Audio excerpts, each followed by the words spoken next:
Hi, welcome everyone. This is Americans in Action. We're going live for the first time. It's very exciting and just so happy to have everyone here participating. This is the live Q&A, and today one of our topics of interest is our republic. We are actually reseating our republic. It's pretty exciting.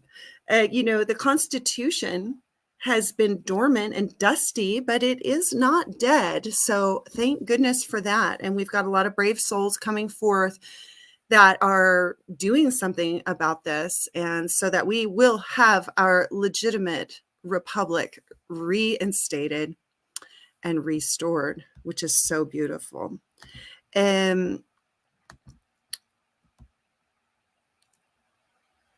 Bear with me a second. I'm doing a little bit of admin here. We're getting used to the new platform so that we're not with some of the big conglomerates. Today, I just want to go ahead and start with a disclaimer. We at Americans in Action, we are not attorneys and we do not give legal advice. And we are not financial advisors. We do not give financial advice. Anything we share with you here is for entertainment and educational purposes only. We are private citizens, but we have a public concern, which compels us to go forth and share this information with others, because we're finding out that so many have not received full disclosure when dealing with what they thought were lawful procedures. And the Admiralty Law jurisdiction would refer to those as legal procedures. But oftentimes we're finding we didn't receive full disclosure. And there's also a lot of double speak with the powers that want to be. So they're using legalese definitions, but getting us to believe that they're talking about our constitutional republic. So we've been duped, and in a big way. So now we're here and we're helping others to stand, because we remember that it's united we stand. It's not united we fight. So let's see. I'm going to open up the floor for questions, and anybody who's got anything on their mind, please come forth and share. And then if you're not in the mood to be real chatty, we're going to share with you an exclusive interview that Christo did recently with the coordinator of the Republic, and her name is Sandy Marecki, and she is a retired Air Force lieutenant colonel who has much great intel to share about how we are reseating our republic, how it's happening, and it's pretty darn cool. I had a question. Sure. So I have two questions. One will be more about Social Security number versus the IEN number or EIN number, but I'll stick with like more of the Republic for a minute. And I've been I'm not heavily active with the Pennsylvania Pioneers, right? And I shall soon be sending you a draft of maybe the end of October now, the way you're going, of my affidavit or repudiation. All right. Done one of your classes, like look forward to any more. In terms of the Republic, there are states and there are 5 commonwealths. Pennsylvania is a commonwealth. And I used to, when I was younger, meaning almost 15 years ago, ask lawyers, federal lawyers, like, what's the distinction? And they told me there's a small thing. But in terms of the Republic, in terms of the constitutional republic, is there a difference? And why are they called? Do you know why they're called commonwealths, the 5 entities? Well, we as free people, we can call ourselves whatever we want. So early on, what I would do if I lived in the Pennsylvania area is I would just do a nice deep dive online search into the history of the Commonwealth, how it was established, how it was formed. So I live in the Pacific Northwest, and in the Pacific Northwest, we have the why did it slip my mind? The Northwest Ordinance. And okay. It's, what is it called? The something of the Northwest. And what that is someone, sorry, Uh, That's I'm right. getting a little distracted. I apologize. Okay. The Northwest Territory. Thank you. Oh, okay. Okay. I remember. Of course. Now, I'm from yeah, here. I know this. I know that this sounds one. familiar. Yes, yes. Yeah. So, okay. So we were one of the last states here to, I live in the state of Oregon and on the land known as Oregon. And so we were one of the last states to join the Republic. And so the original land, if you go back to the original land known as Oregon, it wasn't part of the Republic. It was part of the Northwest Territory. Now, I've done further research on the Northwest Territory, and it looks like the UN is claiming jurisdiction over the Northwest Territory. That's probably why we're so flooded with what I call communism, because it's very Wow. strict, and there's a ton of people here that are really into, you know, the democratic mindset. And I'm like, what in the heck happened? But Yeah. when you claim the land, I say the land known as Okay. Oregon. So I don't claim republic or not republic. I just the land. Okay. We are inhabitants. And so we go back to biblical principles, recognizing the Bible as the original trust indenture. The founding fathers based American common law based on biblical principles. So we are free inhabitants.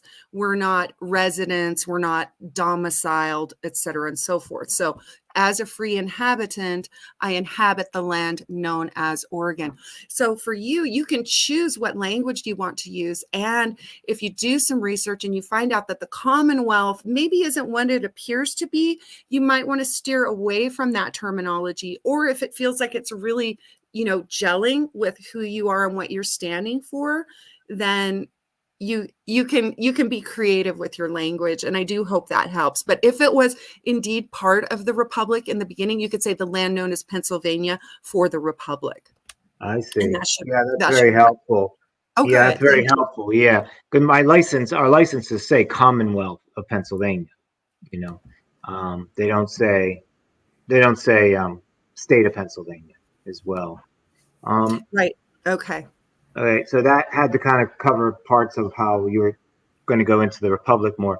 My other question had to do with I guess my camera doesn't work with this platform. That's okay. I wanted to share my face again to you guys because I've been Hmm. with you before. Anyway, EIN number versus Social Security, and Jason was talking about at one time you could use the EIN number instead of your Social Security to open up a card. Now I've tried that not with the new knowledge or education I have received from you guys. I did it with some business cards, but they said they have to have my Social Security number too, and that didn't make sense to me. But I just did it because I was needed the card. Um, Hmm. can you shed more light on it? I'm thinking of opening a new one and just giving them my EIN number and not even saying that's what it is and seeing what happens. And do you have any insight on how that works? And also, does that deal with a distinction between public and private Well, yes, it jurisdiction? can. It can. Okay. So we as private citizens, we have the right to remain in the private, but we find that it's very difficult to remain in the private when the world is created as it is. So if it were me, this is what I would do. I would set up my account. Many banks won't even allow you to open up an account without a social security card or Right. social security number. So if it were me, what I would do is I would open the account just as I am, as they've known me, and I've grown up, using the social security card to do all sorts of things. No big deal. We always retain all rights. We always reserve all rights. So I open up the account. Then after the account is open, they've done whatever their credit check and all their nonsense that they're so in love with. And that's fine. I offer no resistance, no big deal. But then later I can affidavit up and state and declare and decree. I noticed when I was filling out your form, there was no alternative area for me to fill out. So for the one I did recently, it said, "Are you a US citizen?" Well, if I don't mark yes, then I don't have a bank account. So now my follow-up is with an affidavit stating that I'm an American citizen, which is different. U.S. citizen implies corporation. So now you set the record straight.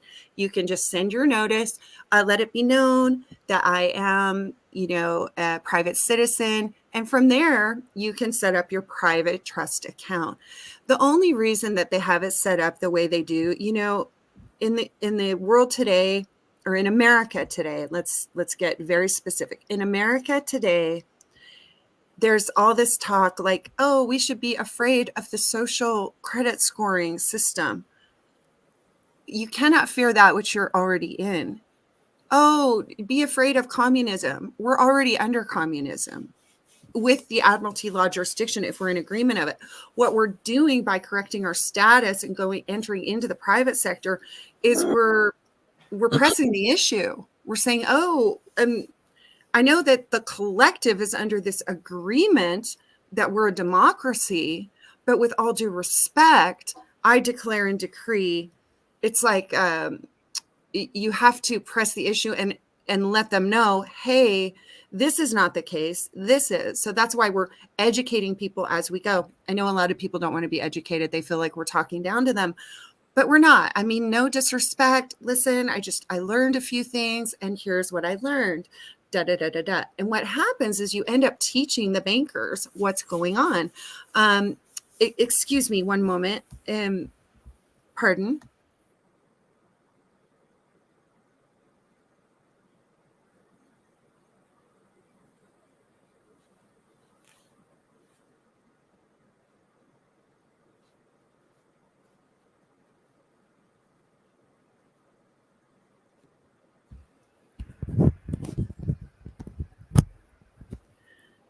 I apologize. I'm sorry. There's some background noise that I had to handle real quick. Yeah, Okay. that's okay. Yeah. Yeah. So So anyway, but then what's that? Is the EIN number more public? Is that Well, yeah, it is, but okay? it's really interesting. It's a bit of a dance. So once you create your pure trust or your God trust, otherwise known as a common law trust, irrevocable Okay. trust, you can place your EIN number, which is public. You can place that EIN number in the trust. Now the business is in the trust. Oh. So the business can have its own bank account, but you're the signer on it. You're the one who autographs. So you can still retain all rights and be the signer for that account, which pays for the expenses for the property in the trust. And that's totally okay to do. It gives you a little bit of a protective layer. And then from there, what you can do is you can appoint trustees as the grantor of the common law pure trust. You can appoint trustees, and the trustee is the highest level of fiduciary. So they're the one who is responsible for somebody else's finances.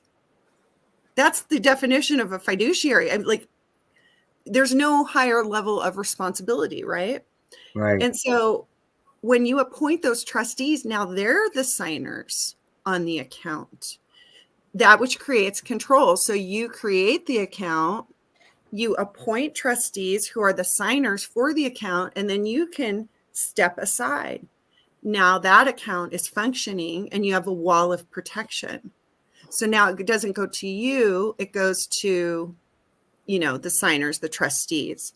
Now, in trust, if you can prove that a trust exists and that it's existed for X amount of time, a private trust, then it's very difficult for a judge or magistrate to force the sale of a trust, as long as it's not a statutory compliant trust. Wow. A statutory compliant trust, it sounds like it's against the law, and it's actually not. Well, the statutory compliant trust is double-minded. I will rephrase that. It's double-minded, because why would we invite the admiralty law jurisdiction agents to come and look at our private trust matters? It's in the private. So it's none of their business. So if you say, oh, yes, I'm statutory compliant, now you've just subjected yourself under a lower jurisdiction called admiralty law, maritime law, right? Right. Article 1 court instead of an Article 3 court, which is a true common law, free republic, American. It's a true court of law where our rights are protected. In a statutory jurisdiction, which is admiralty law, our rights are not protected. And we've seen and heard of situations where the judge forces the sale of the trust. Well, they have no right to do that, but they do that. So to keep the trust very private, many people do layers of trusts. And so you can put a trust inside of another trust. And now you have another wall of protection. You can do this 10 layers thick. You can do it 50 layers thick. And it's strategy. It's estate planning. It is not illegal. It is not unlawful, but it's powerful. So let's go back to the EIN number in the bank account. So the EIN number is used for the bank account. No big deal. You have signers on it. Okay. So now who's responsible? Right? Right. It's the business that would get hit. Right. And all your straw man is a business. That's Right. all your straw man is. It's not you. It's an actual business. It's a corporation. So when you open up another corporation, they don't care who the corporation is. They just want the money to keep flowing. And, and it's funny because we all, I'm sure here on this platform, we get that it's all monopoly money anyway.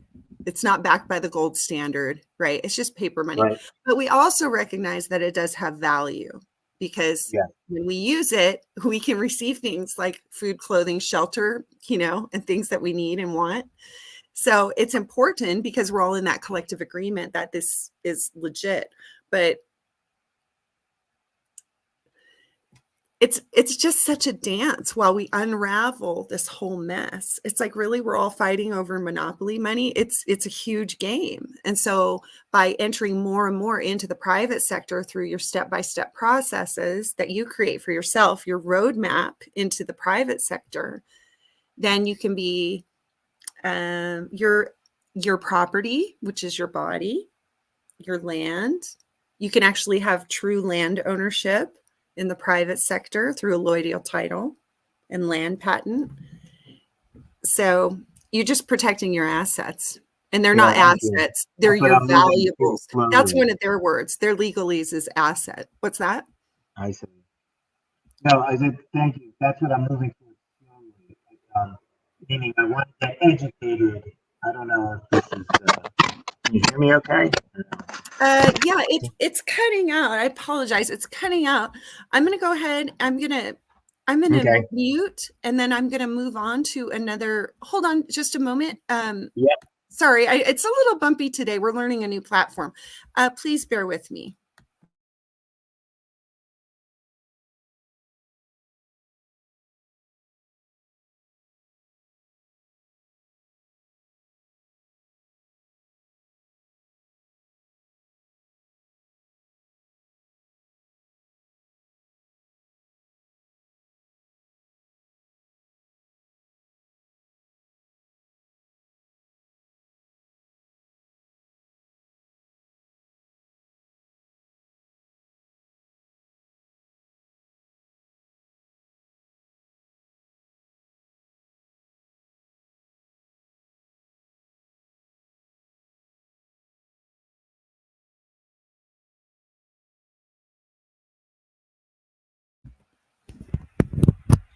Okay. This is great. Aaliyah, she's got a question about the voters opt-out. She's putting hers together, but when she originally signed up for voting, it was under the maiden last name. Okay. So for the voter opt-out, just to get people up to speed what that is, we here in a free republic, we are electors. We elect a president for the republic, which is our true form of government. It is legitimate. We recognize that a government defined is for the people. And we recognize that a corporation defined is for profit.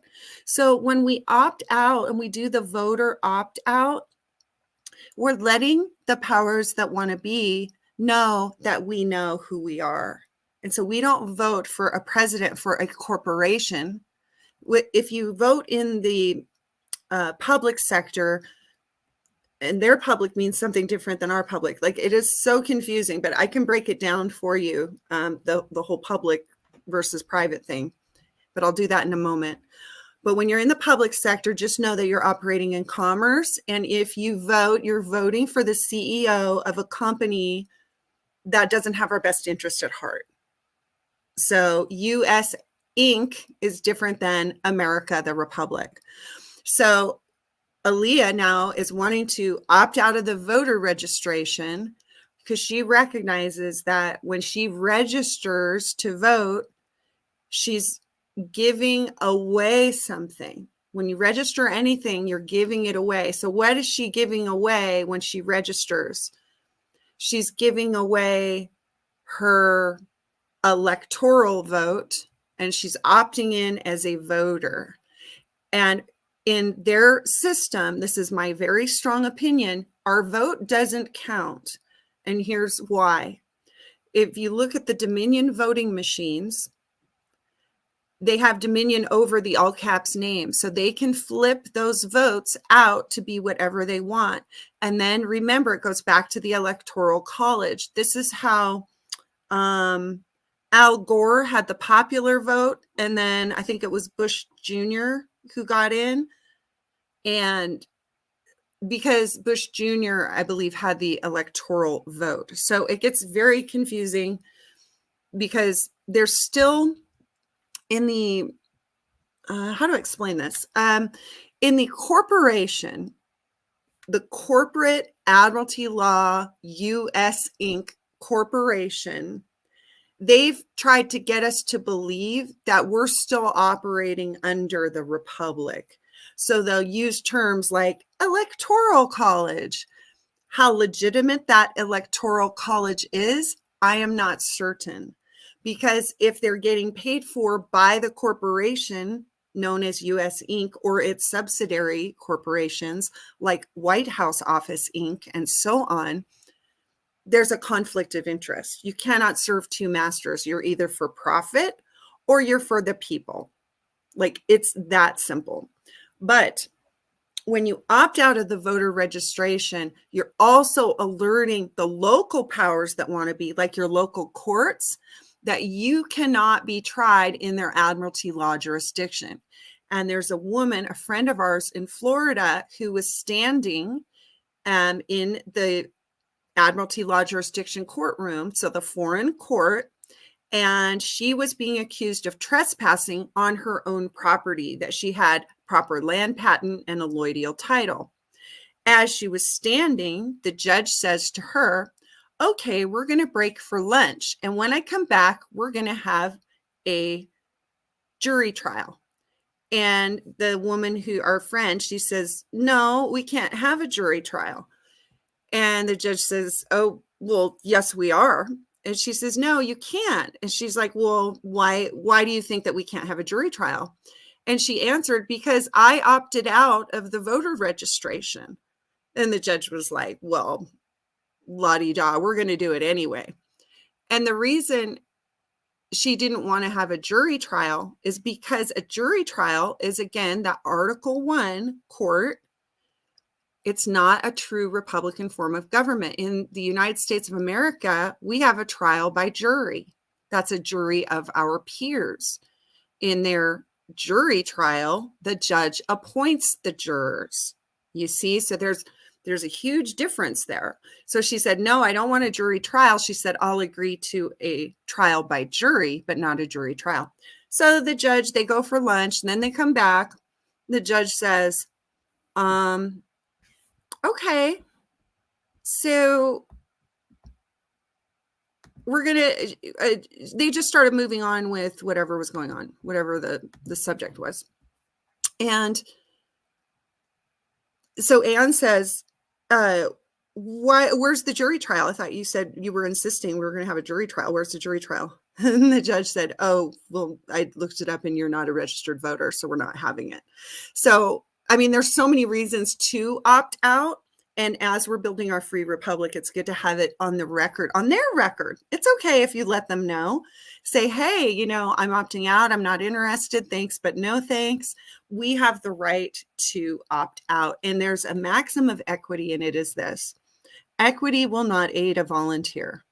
So if Aaliyah volunteers to give away her rights and become a voter instead of an elector, right, then equity, which is synonymous with fairness, equity will not aid a volunteer. If you volunteer away your rights, you won't have fairness there to be at your side or to protect you. So every step that we take to enter out of Babylon and enter more into the private sector, this is how we're reestablishing our free republic. It's happening. It's little moves like this that are big moves.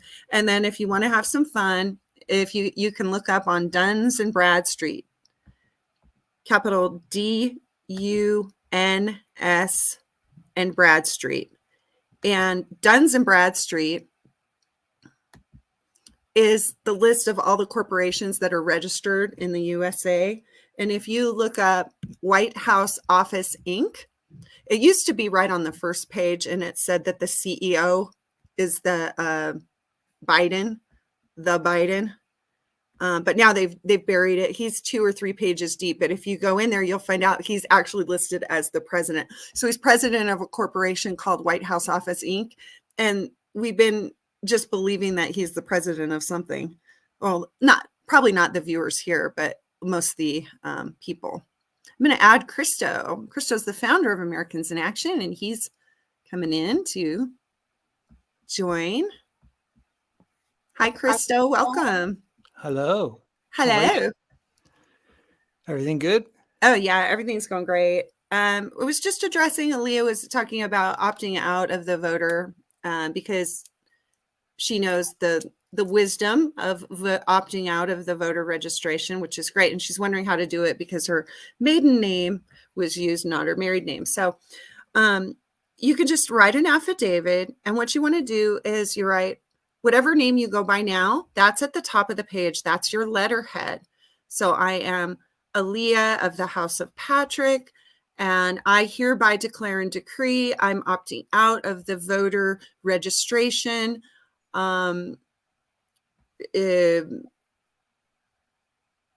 Period. The name, or you got to find the right language. So I'm formerly known as Aaliyah, maiden name. Please make a note of it. Any name associated with, and you can list how many names you've ever had registered or that they've assumed your name to be, and those all caps name. You just simply list those and say, I hereby redact all signatures. This is called a revocation of signature for cause. A revocation of signature for cause. I hereby opt out. Thank you so much. Have a beautiful day. If you have any questions, feel free to reach out to me at the address as shown in my letterhead. Yeah, we don't know if the voting counts or doesn't count, but just to make sure, in case it does, don't get out of the voting thing until you vote for Trump, then get out. I like that. That's cool. That's cool. I'm serious too. I love it. I love it. I think he's a man of God, and this is my fantasy because, let's look at this. He hasn't taken any money for himself when he was in office. He would take any money that was granted to him from his position as president. He would give to charities and various other people outside of himself so that he wasn't taking the money for himself. He made sure to donate it right away. When he did that, he was acting for the people because he's not in it for the money. He's not in it for profit. He's in it for the people as a true president. but he's still part of the corporation, right? But I like to think that he's just holding the seat while the republic is being reseated. And then he's going to hand the torchlight to we the people. Yeah, unlike Obama, who was worth $1 million when he became president, and after his 2 terms, he is now worth over $70 million. I wonder, and he's got houses all over the place. He and his guy, Michael. Well, you don't sugarcoat anything, Crystal. I love that about you. Okay, so let's see what other questions we've got in here in the Wait till you chat. see the video with Michael and who's that singer, that young kid singer, very popular. Anyway, there's videos out. Oh my God, just get your popcorn. Just like Trump went to the supermarket and bought popcorn. Right? Yeah, we should all have a bowl of popcorn right now because it's getting so interesting. Here's Michael Robert of the House of Embry. He writes, and you have to do it for each state you're registered in. That's right. So you get your little stack of affidavits and you can just send them out, mail them out. I use registered mail because that's our old-fashioned post office. Yes, it costs a little bit more, but now you have your own court of record, which is fabulous. So yay. And Aaliyah says, thank you. Of course, you're welcome. This is really great stuff here. So Christo, would you chat it up with the listeners or ask if folks want to have another lightning round, Q&A lightning round? Because I'm going to see if I can do the what's that? We didn't do a lightning round earlier, but I'm gonna see if I can do the presentation and share a clip of the video you had recently with Sandy Murecki. If you go to our channel on Rumble, it's called Hidden Truth News. Hidden Truth News on Rumble, and check out Christo's latest interview with Sandy Murecki. She is the retired lieutenant colonel for the Air Force, and she's a voice for the people. She is a bright light, and she teaches you how you can participate in the republic, and there's seats available. There's senators. CEO or president of the new republic for now. The CEO. Well, she's not part of the corporation, that's for sure, right? Yeah. She's the head of it, whatever it means. Yeah. She's doing a great organizing. Job. She's the head honcho until someone else wants to step in and do this. But that whole movement was created by a gentleman by the name of Tim Turner, who stepped in. And boy, she tells the story way better than I ever could. But apparently, back when Obama was in office, he put out a warning and said, you guys call yourself a republic, but none of these seats are filled. So if these seats aren't filled, we're going to declare and decree jurisdiction over all of America because you guys are just sitting there letting your republic rot. And a few brave souls came forth and realized what that was, that if they didn't rebut the claims that were standing there before them, that they would indeed stand. So Tim Turner and a small group of people came forth and claimed the seats for the republic. And now I think all the states are filled for the governor position. Senators are needed. There's different positions that are needed. Treasurers, what have you. Secretary of State. They call them something different, but they fill similar seats. And so you could reach out to her, but go to Hidden Truth News on Rumble and check out Christo's interview with Sandy Murecki. It is awesome. Somebody just wrote, let's see what this says. I have a statutory trust. Do I do a rescission that or set up layers of private trust related to that?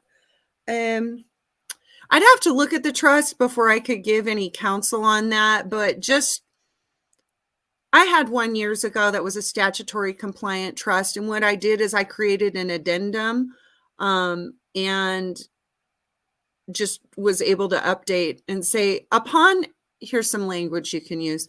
Upon education and understanding, I've come to learn that I am not subject to statutory penal codes, mandates, choose your word, whatever word you want to use. You could put law in quotes. I therefore declare and decree this trust to be a common law pure trust. And then furthermore, blah, blah, blah. So you render parts of the old trust the way it was set up, you render them null and void based on your education and understanding. And you can collapse a trust in order to restructure it and rebuild it. So it's okay. But if it was created under the statutory rules, laws, and what have you, here's another option you could do. You could just simply create a new trust and let the other one just simply fall away. You don't have to really keep it active or do anything with it. You create the new trust and let that be your trust, or put the old trust in your new trust. You remember how I was talking about layering the trust for that wall of protection? So anyway, but I'd probably have to look at it to see how deep into the statutory it is. I mean, kind of gets a little sticky there, but we can always reserve all rights at all times. Doesn't matter if we're out in public and we're shopping at the market or we're taking a commercial flight, it doesn't mean we're giving away our rights.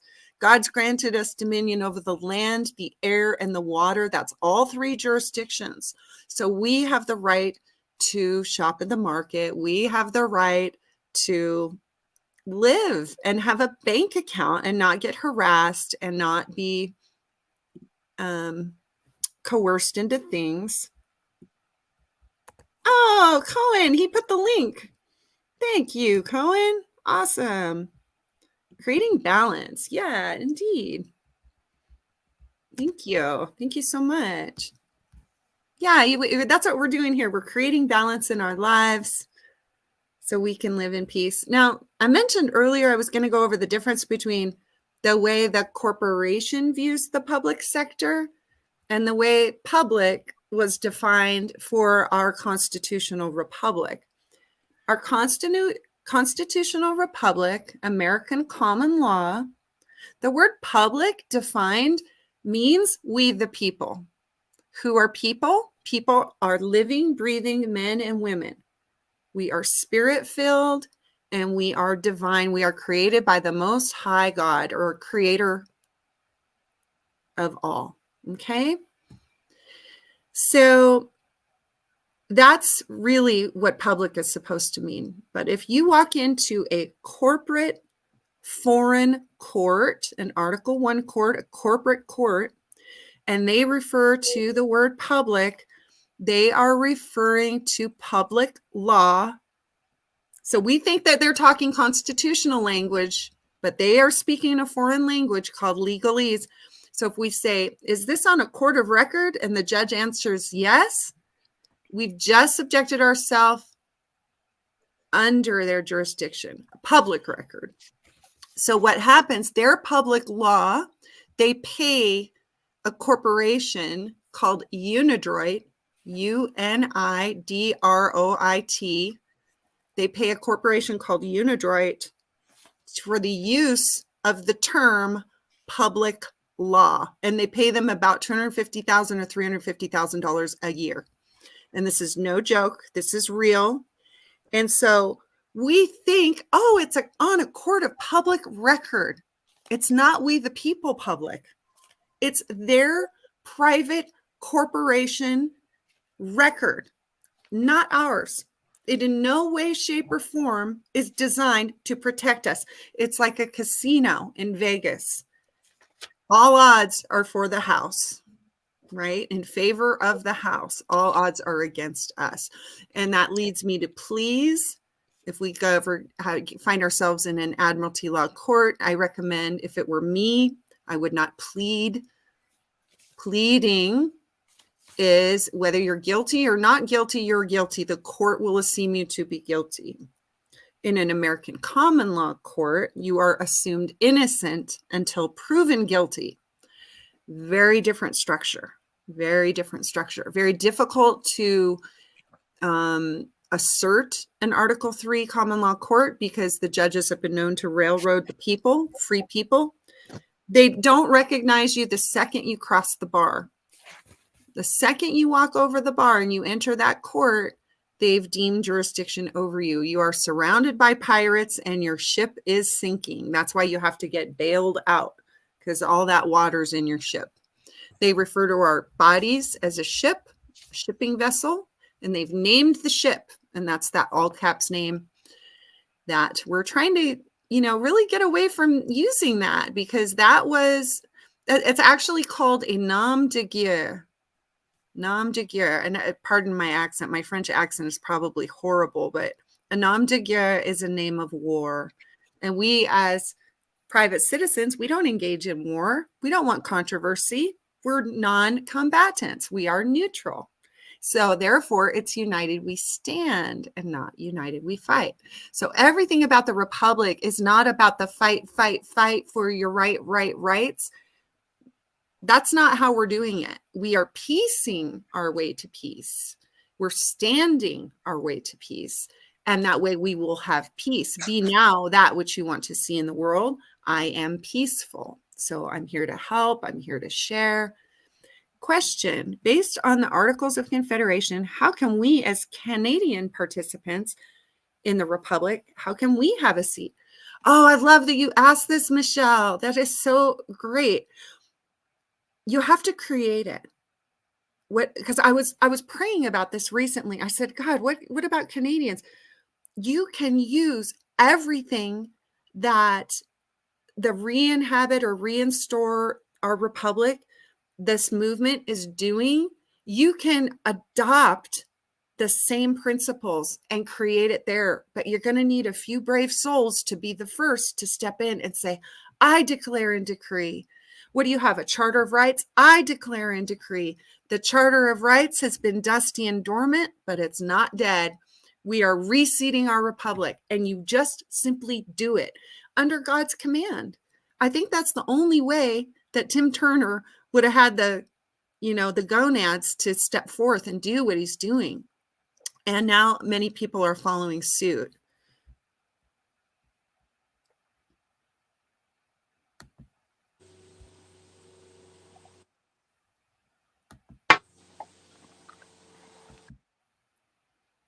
Okay, continuing onward. The International Institute for the Unification of Private Law, UNIDROIT, is an independent, intergovernmental, this is from Michael Robert of the House of Embry. The International Institute for the Unification of Private Law, UNIDROIT, is an independent, intergovernmental organization with its seat in the Villa Aldobrandini in Rome. Oh, big surprise. It's seated in one of the city-states. The city-states, those are London, Rome, and Washington, D.C. London, Rome, and Washington, D.C. And those city-states are part of the corporation who owes its allegiance to the Vatican. You can see it's in all caps, UNIDROIT.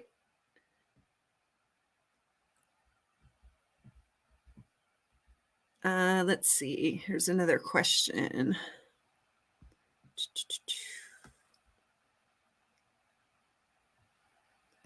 Okay, here's one. You spoke about LLC and land ownership. Can you buy land under the LLC and the land becomes under the private? From there, would building on the land require permits? Oh boy, that's a little tricky, because the establishment is so well established. It's very difficult to get around these things, not impossible. You can press the issue if you have a allodial title and land patent. The way that I know a lot of people are getting around this is they're building yurts, because yurts don't require land permits in most states. So there's creative ways that you can build. Some people just hire in the private sector, hire a private electrician to come up. When you do things like that, there's a bit of a risk. Sometimes the corporation has some really nice code of ethics and bonds for people like construction workers and electricians, but then they can also put a lien on your property and it gets messy. So just while you're building, sometimes I'll just hide in plain sight. I'll go along to get along because I know what I'm dealing with. You're dealing with a regime. I cannot stress this enough. So just pick and choose as you go. If you have a lot of building you're going to do, you might want to do it by the book, but the more power you give them, you give an inch, they'll take a mile. Believe me, they start licking their chops. Oh, what are you doing over here? Oh, how much land do you have? Oh, what do you got? It's like, I keep it in the private as much as possible. Much as possible.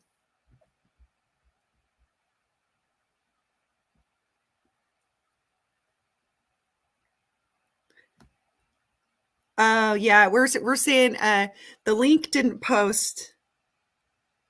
Hi, Monica Mystica. Welcome. So good to have you here, darling. This is great. Monica is a light for the world. She has been on this path for a very long time, and she supports a lot of others that are on their path to live in the private sector. So she's educating herself regularly, and she's just great. It's amazing. Wonderful. John and Deborah in Arizona, do you have a question? Feel free to unmute if you want to ask.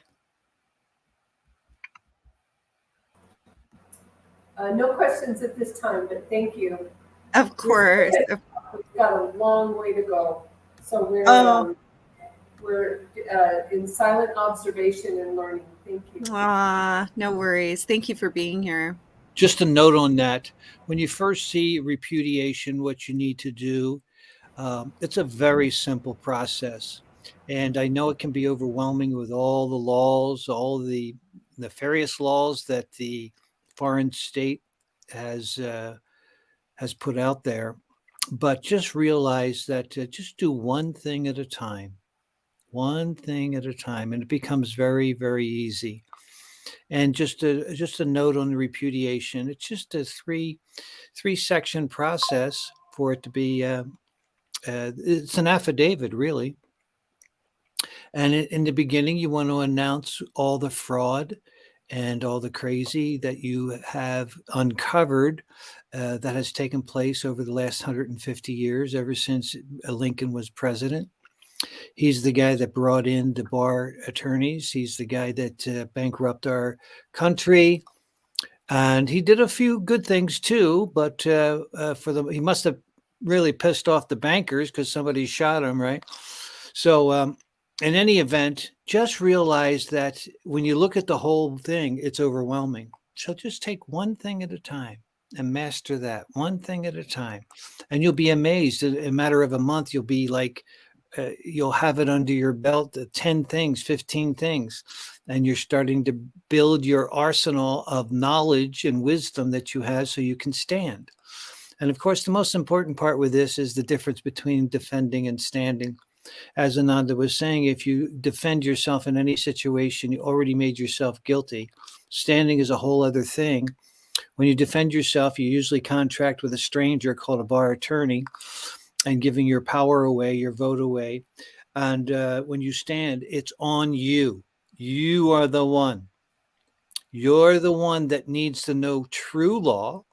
You're the one that has to take the fight, the anger out of you.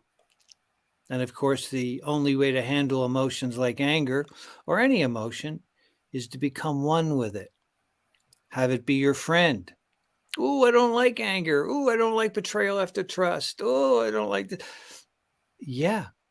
Well, like it. In other words, what I'm saying is the true healing emotionally, which is so important in this work, is to become one with whatever you hate. If you separate it from yourself, it becomes a monster and will destroy your life. So you must realize you have to become one with it, the hatred, without performance, the anger, without performing. Allow yourself to feel it. I am so angry.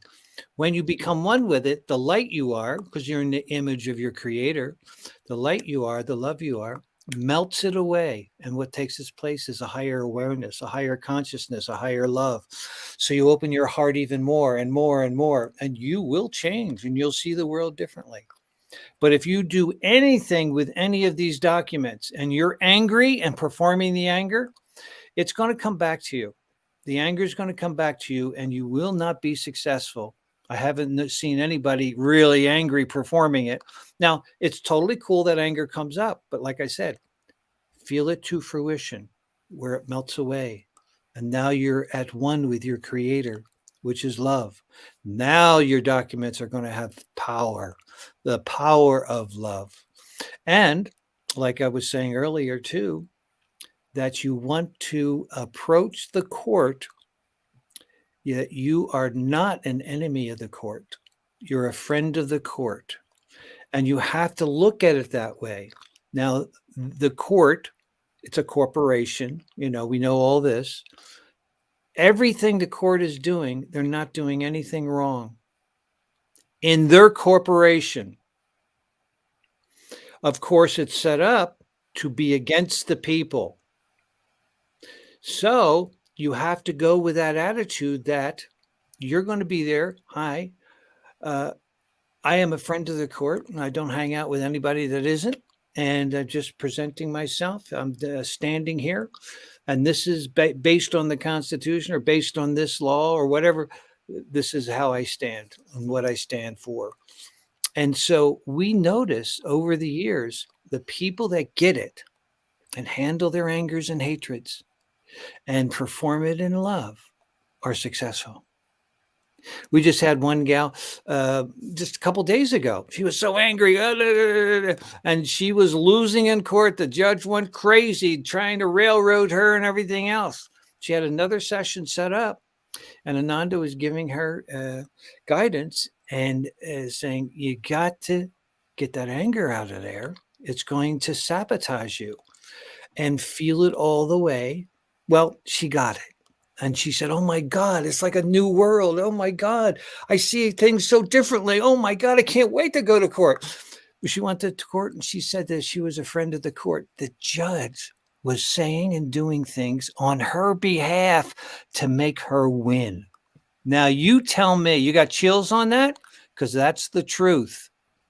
And that's what it has to be. So you want to have all those emotions fully felt. You bring them into you like a lover and you become one with it without performing them. If you perform them, anger, hatred, aggravation, whatever, if you perform it, recedes back into the soul and you just bought a ticket for another occurrence based on where that anger came up. So we don't want to do that, do we? So please try that. It really works. I've been living that wisdom for the last 35 years, and it's changed my life so much. I'm winning in all areas of my life. I have a loving family. I have smiles all around. We're abundant, and we have 40 acres of joy full of spinach leaves this big. Oh, my God. Organic foods and everything else. It's just amazing.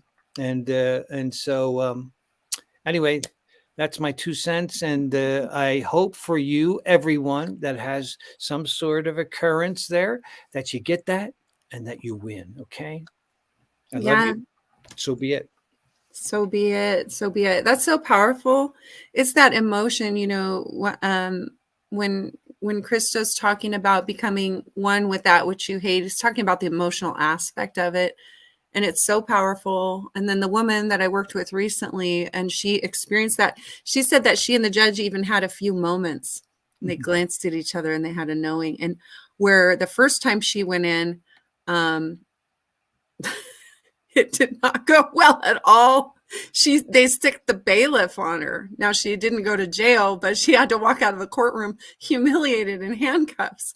And then of course they released her right away. But the next time she went in, after she had that cognition, which is an emotional realization, an emotional epiphany, that experience where she shifted her mindset from battle and making the court wrong to recognizing, oh, they're just looking at it from a different point of view. There's nothing wrong with what they're doing.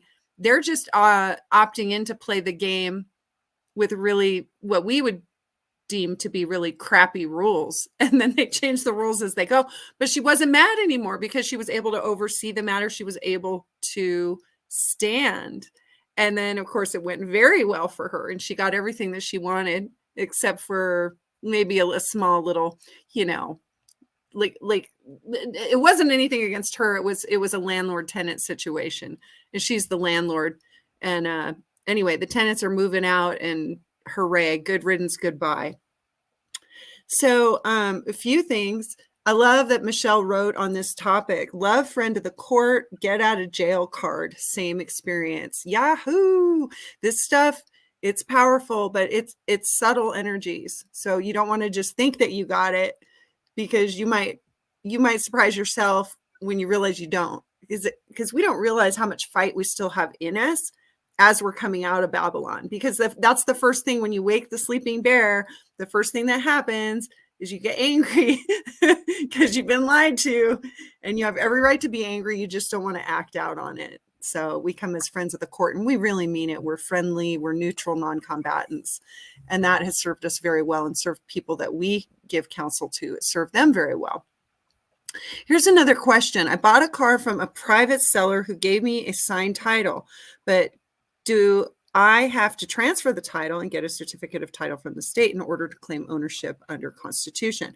If it were me, I would not. I would keep everything in the private, because you have the golden ticket. Most people don't get a title in their hands, and they have to go through the like if your truck, you have to go from the manufacturer. It's called a manufacturer certificate of origin, MCO.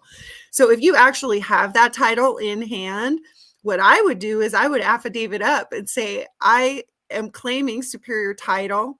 I bought this car on such and such date from so-and-so, and it's mine.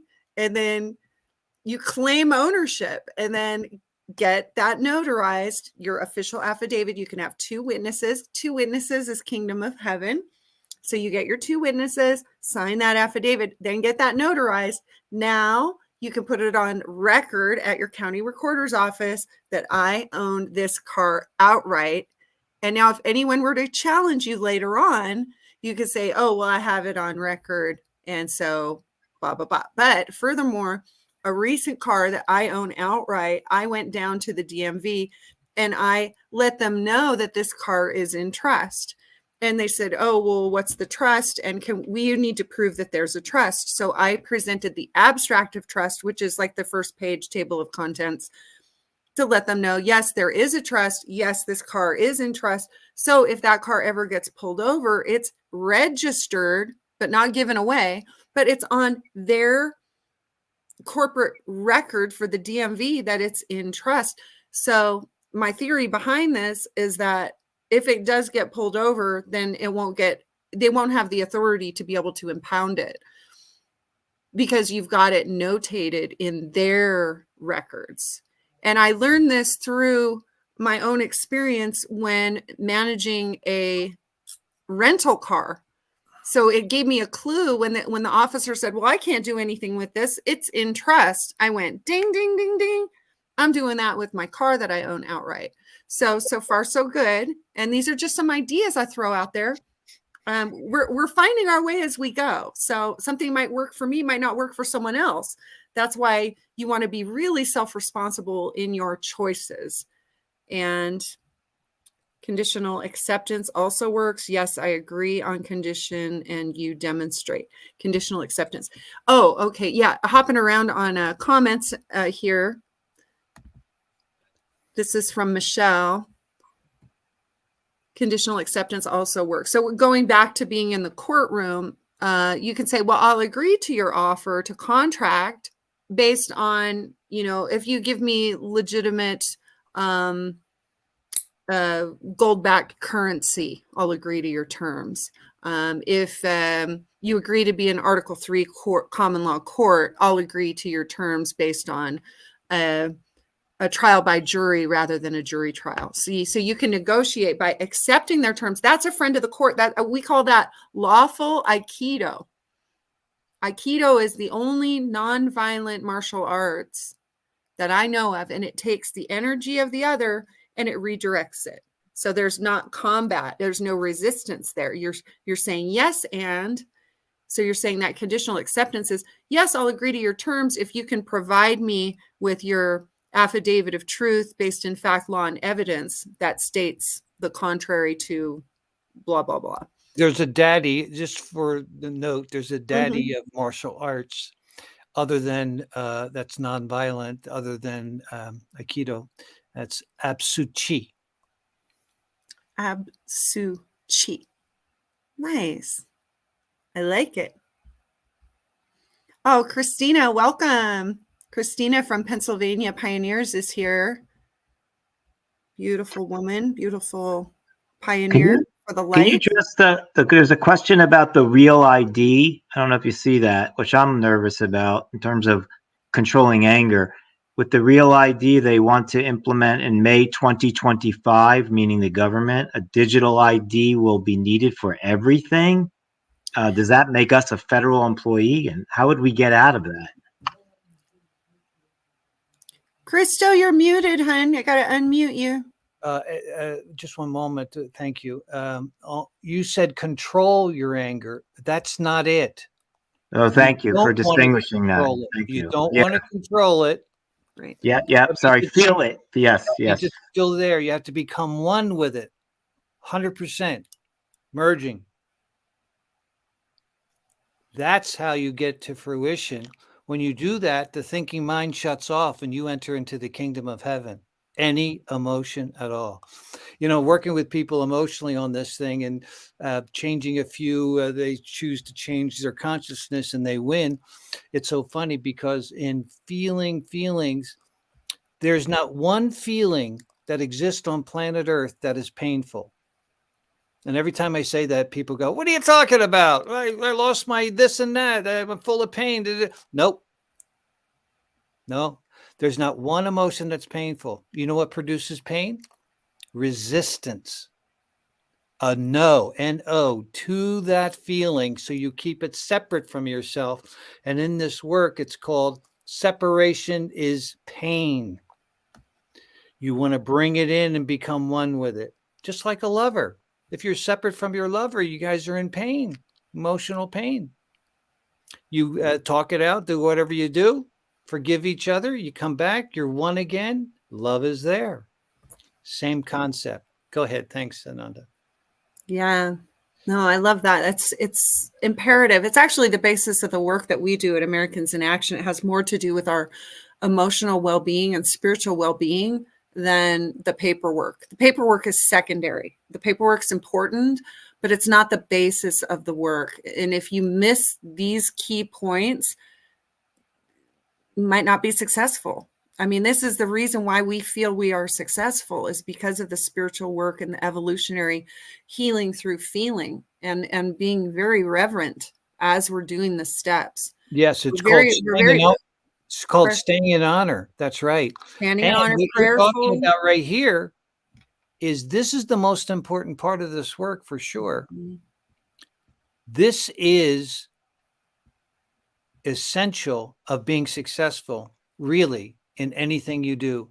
This is no longer forsaking God. And now you are one with your creator. Go ahead.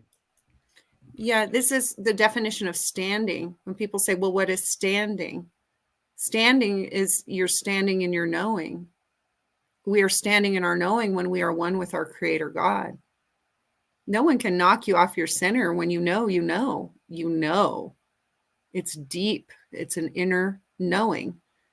And so we want you to really develop yourself in these spiritual ways and deeper ways to where you come to true standing. You're not pretending to stand. And I would say in the beginning, there's a bit of a wobble. You'll kind of wobble between jurisdictions until you really, really get the hang of it. But it's 24/7, it's 365, and it's so powerful.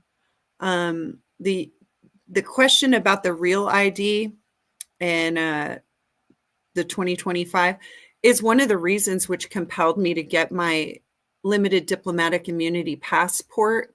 So I went through the repudiation process. I teach the repudiation process. All of us at Americans in Action teach the repudiation process. And for those of you who haven't heard about it before, it's where you exit out of the corporation, but you do it on the record. So you notify. For me, the way I viewed it is I'm notifying the oppressor. I'm saying, oh, I didn't realize that you claimed jurisdiction over me. But now that I've learned this, I'm saying no, thank you, and I'm opting out. I therefore rebut any false claims that have been assumed about me, that I'm a person, a citizen, or a resident, which all mean they all have corporate meanings, that I can be subject to another man or woman. I'm subject to God Almighty, and especially by the mere fact that I haven't committed a crime, I haven't harmed another man or woman, and I'm not out with ill intent toward any other living being. So, on that basis. And then when I exit, now they've got it on their court of record. And what people don't realize, when you send your repudiation or declaration of sovereignty or declaration of status, you can call it whatever you want. You send that to the federal level Secretary of State. People don't realize that's the back office for the passport agency. That's huge. That's huge. That's like, hey, put it on the record that I'm not subject to the crown. I'm a true American. Thank you very much. I'm not to be assumed to be a legal fiction like the all caps name would imply. Now they know. Now when it comes time, after you go through your steps, there's specific steps, but then you bring your affidavits that you've recorded that have been accepted by the federal government, and you bring it in. The federal foreign government, the foreign corporate government, but you bring it in, you're like, hey, I still want to use this passport because I want ease of use when traveling. And I'm going to need to have a bank account in the future days and not be owned by the UN. Thank you very much. So you get that to establish yourself in a way that's different than their supposed mandated real ID. Oh, we're not going to have this other option available. No problem. I'll just opt out altogether. Thank you. And it may get to that point we're going to have to go live off the fat of the land and learn how to barter with each other. We don't know what God has in store for us. I'm hoping for a very smooth transition. I'm doing a bit of a dance, getting to use commerce when I need it to provide for myself and my loved ones, but not living there. I always reserve all rights, even if I'm engaging in commerce. And that's what you do at the passport agency when you write at the bottom of your, when you're autographing and you're writing under UCC 1-308 and you're writing all rights reserved, right? Without prejudice. So you can't, no one can come back and have any type of a recourse against you for doing this. You're allowed to do this. You're within the law to have your lawful status reflected on the U.S. passport. Yeah, it's being issued forth by the corporation, but they have their own weird rules. And one of them is lower law must yield to higher law. That higher law is that reference called UCC 1-308. Yeah, it's a uniform commercial code. Yeah, it's in commerce, but guess what they're doing there? They're letting you know that you have a lifeline to the Constitution, which is a superior jurisdiction, land being above the water. The land jurisdiction is a higher law, higher jurisdiction than the water jurisdiction. But we can't exercise our constitutional rights, our God-given rights, which are protected by the Constitution. We can't exercise. If we don't exercise, though, then their lower law will continue to stand. And that's how we're slowly like the frog in the hot pot, because many generations before us didn't stand. And now here we are in this huge mess. It's a calamity. And now here we are trying to stand, and it feels like we're dog paddling. We're barely keeping afloat here. You're like treading water. So, okay, let's see what this one says. In private, let's see what this one says. Right now, my only income is coming from government funds, Social Security, some other assistance. What happens if I declare sovereignty? Do I stop getting this income? Well, from my understanding of this topic is that if you paid into it, you're allowed to receive the benefits from it. So if you paid into the system, you can pay out. If it were me, I would probably, this is what I would do. I would go and repudiate over at the Secretary of State, and I probably just wouldn't mention it to the Social Security office. And I just keep on receiving and saying thank you. And when you sign, you want to qualify your signature. Very elegant way to qualify your signature. If we would have learned this from the time we were little, would have been so powerful. Is just autograph your name and all rights reserved. Very elegant, very beautiful. We always reserve all rights, no matter what. So if somebody's trying to perform a swindle against us, we can always go back to that constitutional common law, because that's where we're standing. We're standing firmly on the land under God. And then there's, as you learn more of this stuff, then you can go up into the trust law and heir jurisdiction, where you get to oversee the matter. That's more friends of the court. But you can, it's interesting, because let's say you're in court and you want to have remedy. You would get a remedy. You're not going to get a remedy in the admiralty law lower jurisdiction. You'll get a remedy in the land jurisdiction. And if you're seeking relief, you'd be up in the heir jurisdiction. So there's a little bit different terminology depending on which jurisdiction you're going to use. But the only way to receive relief, heir jurisdiction, is by utilizing common law Article 3 courts here in America, because we don't have courts of equity in America. I believe we used to, but we don't. We simply don't have courts of equity. Equity synonymous with fairness, with trust law. But how do we use trust law in land jurisdiction? That's actually the only way we could receive relief or remedy, is by utilizing American common law, because American common law, based on biblical principles, utilizes trust law to get your remedy or your relief. So pretty wild. But yeah, you should be able to receive that, no problem. I just wouldn't make a big announcement like, oh, hey, I've declared my status, so what are you going to do about it? I'd probably just be super low profile about it. And I don't think that they're, really sounding the alarms about the sovereign people who've declared their status. And I'm not talking about sovereign citizens. That's a made-up term by the three-letter agencies that is trying to get the agents of the state to see people that stand for their rights as combative, as enemies of the state. And I believe that's from Title 50. Title 50, you could read that on a rainy day. Title 50 shares that the U.S. corporation has deemed U.S. citizens to be enemies of the state. Can you believe it? What a dirty trick. First, they assume us to be U.S. citizens, and then they assume those U.S. citizens to be enemies of the state. They just laugh at us. They think we're little peons that aren't ever going to figure this stuff out, but they've underestimated God, right?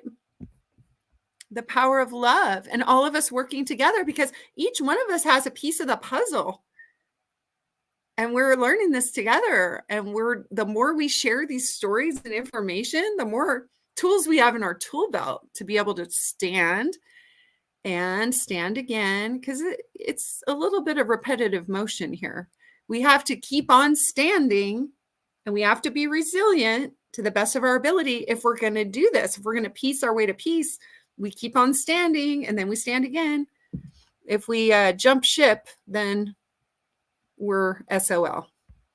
So I'm in it for the long haul. I'm a marathon runner on this cause for our forever, for our freedom, for our republic, and so that all of God's children can live free. So be it. And so it is done. Let's see. I think we're going to go ahead, and we're getting close to wrapping here. Got about 7 more minutes. So open forum if anyone wants to type in the chat, or if you want to unmute and just ask a question, please do. For those of you who are on our live talk. Michael, how you doing there? Good to see you, friend of the way. Hey, Ananda and Crystal, how are y'all doing? Good, really good. Wonderful. The end of the year is getting exciting. I can't wait to see what happens with this whole grand finale we're coming into. Yeah, and I love that interview with you and Crystal and Sandy. Oh, you saw it. Good. Yeah, I did see that. That was great. Thank you. Thank you. That's on Rumble, and that's Hidden Truth News.